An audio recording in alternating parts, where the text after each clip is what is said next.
Cerita mistis wisata alam penangkaran burung maleo Gorontalo. Wisata alam penangkaran burung maleo yang berada di hutan Taman Nasional Bogani Nani Wartabone, Kabupaten Bon Bolango, Gorontalo memang terbilang unik.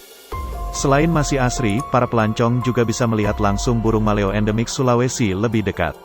Namun belum banyak orang yang tahu, destinasi wisata alam ini juga menyimpan sisi misterinya sendiri. Seperti yang dialami 4 mahasiswa saat ingin camping dan bermalam di tempat itu.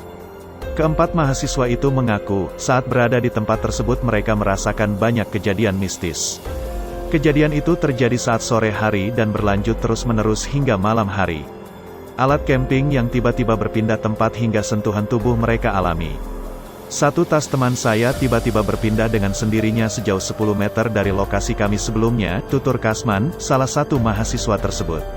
Merasa ada yang tidak beres, keempat mahasiswa tersebut kemudian berpindah tempat camping sejauh sekitar 500 meter dari tempat sebelumnya. Namun ternyata teror pun berlanjut hingga membuat mereka panik.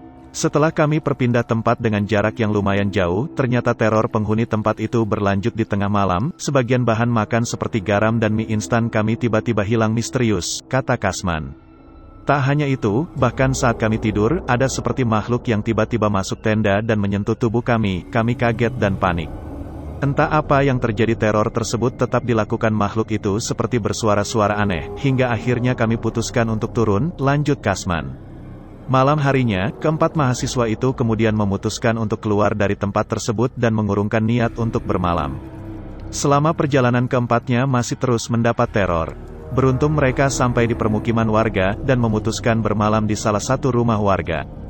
Kasim Polapa, seorang warga sekitar mengatakan, hutan Taman Nasional Bogani Nani Wartabone memang terkenal angker, setiap pengunjung yang bermalam harus menjaga etika dan ada pantangan yang harus dipatuhi. Mungkin ada dari mereka yang melanggar, jadi penghuni tempat tersebut murka, ujar Kasim.